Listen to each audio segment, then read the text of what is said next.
Jujutsu Kasan के नए season 3 को, जिसमें हमें द कलिंग गेम आर्क देखने को मिलेगा। तो चलिए जानते हैं इसके एपिसोड नंबर 1 की कहानी को बिना किसी देरी के। एपिसोड की शुरुआत में हम यूजी को देखते हैं, जिसके सामने एक बड़ा सा कर्स स्पिरिट था। यूजी उस कर्स से दूर भागता है। वो एक बिल्डिंग से दूसरी बिल्डिंग में कूद रहा था। तभी वो कर्स यूजी को अपने हाथ में पकड़ लेता है, लेकिन अचानक ही उस कर्स को कोई मार देता है, जिससे वो यूजी के ऊपर ही गिरता है। इस कर्स को यूता ने मारा था, जो कि असल में यहाँ यूजी को मारने आया है। कहानी अब कुछ समय पीछे जाती है। हम जेनिन घराने के सबसे छोटे बेटे नाओया जेनिन को देखते हैं, जो बात कर रहा था कि माँ की अभी तक मरी या नहीं। वैसे ऐसी लड़की को तो मर ही जाना चाहिए, जो घर के मर्दों की बात नहीं सुनती। उससे अच्छी तो माई है, जिसे कम से कम पता तो है कि वो एक लड़की है। नाओया को यहाँ पर जिन्निची और ओजी जेनिन भी मिलते हैं, जो उसे डांटते हैं कि तुम्हारे पिता अपनी आखिरी सांसें गिन रहे हैं और तुम अब आ रहे हो। नाओया बोलता है कि किसे फर्क पड़ता है, सबको मालूम है कि जेनिन घराने का अगला वारिस मैं ही हूँ। मेरे सारे बड़े भाई किसी काम के नहीं है। अंकल ओजी, आपका तो कोई बेटा भी नहीं है, बस 2 बेटियां हैं। और जिन्निची, तुम्हारी तो शक्ल ही खराब है, अपने भाई तोजी से बिल्कुल उल्टी। नाओया की बातें सुन ये गुस्सा हो जाते हैं, और असल में ये तीनों स्पेशल ग्रेड 1 के सॉर्सरर्स हैं। तभी इन्हें खबर दी जाती है कि जेनिन घराने के हेड नाओ भी तो जेनिन अब इस दुनिया में नहीं रहे, और अब उनकी वसीयत पढ़ी जाएगी। उनकी आखिरी इच्छा थी कि उनके बाद नाओया को जेनिन घराने का अगला हेड बना दिया जाए। सारी जमीन, जायदाद और कर्स टूल्स जो कि जुजुत्सु हाई की तिजोरी में रखे हैं, उन पर नाओया का हक होगा। लेकिन अगर किसी कारण से सातोरू गोजो की मौत हो जाती है या उसे कुछ बीमारी हो जाती है, तो तोजी की इच्छा पूरी की जाएगी और मैगुमी को जेनिन घराने का हेड बना दिया जाएगा और सारी जायदाद भी उसके नाम हो जाएगी। ये बात सुन नाओया को अच्छा नहीं लगता। उसे पता चलता है कि मैगुमी इस समय टोक्यो में है और यूजी की तलाश में गया है। अब नाओया प्लान बनाता है कि वो यूजी और मैगुमी दोनों को ही मार देगा। इस समय टोक्यो के अंदर लाखों कर्स स्पिरिट घूम रहे हैं, तो कोई सवाल नहीं करेगा कि मैगुमी कैसे मरा। एक बार मैगुमी मर गया तो उसकी जायदाद हड़पने वाला और कोई नहीं होगा और जेनिन घराने का मुखिया सिर्फ मैं बनूंगा। दूसरी तरफ हम यूजी को देखते हैं, जो अकेला बैठा था।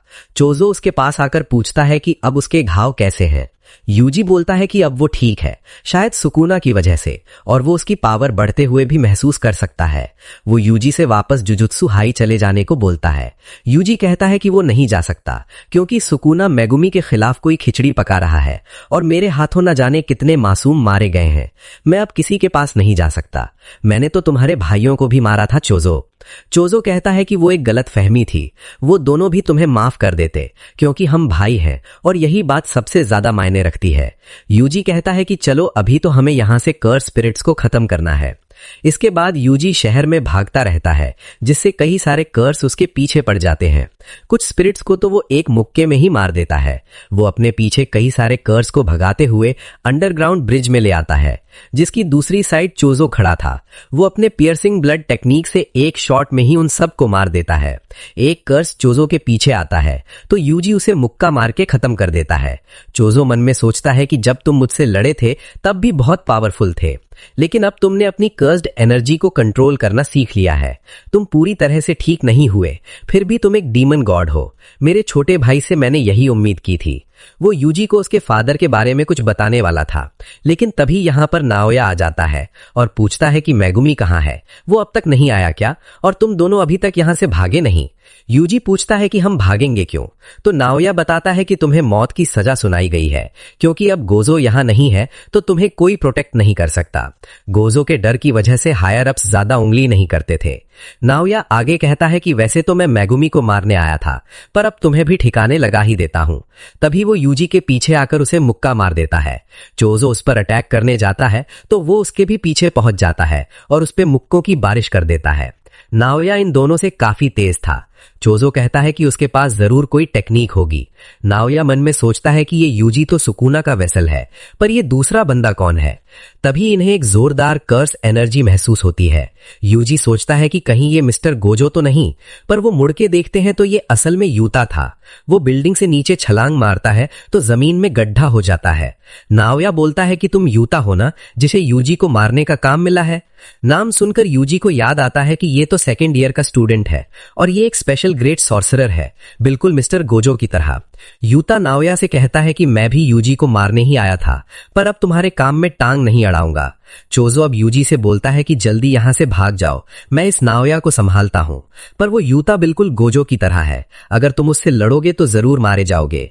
यूजी अब यहां से भागने लगता है, पर यूता उसके ठीक पीछे ही था। इधर चोजो अपनी ब्लड टेक्निक से नाओया पर हमला करता है, लेकिन वो बच जाता है और बोलता है कि तुम्हारी टेक्निक ब्लड मैनिपुलेशन है ना, पियर्सिंग ब्लड को छोड़ के उसमें डरने जैसा कुछ नहीं है, और पियर्सिंग ब्लड को चार्ज करने में थोड़ा टाइम लगता है, यानी मैं तुम्हें आराम से मार दूंगा। चोजो कहता है कि तुम अपनी सोचो, तुम्हें लगता है कि तुम मेरे भाई पर हमला करके यहां से जिंदा वापस चले जाओगे। इधर यूता ने यूजी को पकड़ लिया था, और यही सीन हमने एपिसोड की शुरुआत में देखा था, जहां वो कर्स से नहीं बल्कि यूता से बच के भाग रहा था। यूजी और यूता में फाइट होने लगती है और यूजी उसके सामने कमजोर पड़ रहा था। यूता दिखने में भले ही कमजोर है, लेकिन उसकी कर्स एनर्जी बहुत ही ज्यादा है। ये असल में यूजी का बिल्कुल ऑपोजिट है, जो वैसे तो बहुत स्ट्रांग है, लेकिन उसमें इतनी कर्स एनर्जी नहीं है। यूता बोलता है कि मेरे अंदर गोजो सेंसे से भी ज्यादा कर्स एनर्जी है, लेकिन गोजो के पास 6 आईज है, तो जब भी वो कोई टेक्निक इस्तेमाल करते हैं उनकी एनर्जी बिल्कुल खत्म नहीं होती, इसीलिए वो नंबर 1 है। मेरी कर्स एनर्जी खत्म हो सकती है, लेकिन उनकी कभी नहीं। यूता अब फिर से यूजी पर हमला कर देता है, क्योंकि यूता की कर्स एनर्जी इतनी ज्यादा है तो यूजी समझ ही नहीं पा रहा था कि वो कब कौन सा अटैक करेगा। उसका हर अटैक जानलेवा हो सकता है और यूता पर किसी हमले का कोई असर भी नहीं होगा, लेकिन यूजी भी इतनी जल्दी हार मानने को तैयार नहीं था। अब यूजी भी एक चाकू उठा लेता है। गोजो ने उसे बताया था कि कुछ सॉर्सरर्स हथियार का इस्तेमाल भी करते हैं, लेकिन उसके लिए भी एनर्जी कंट्रोल करना आना चाहिए।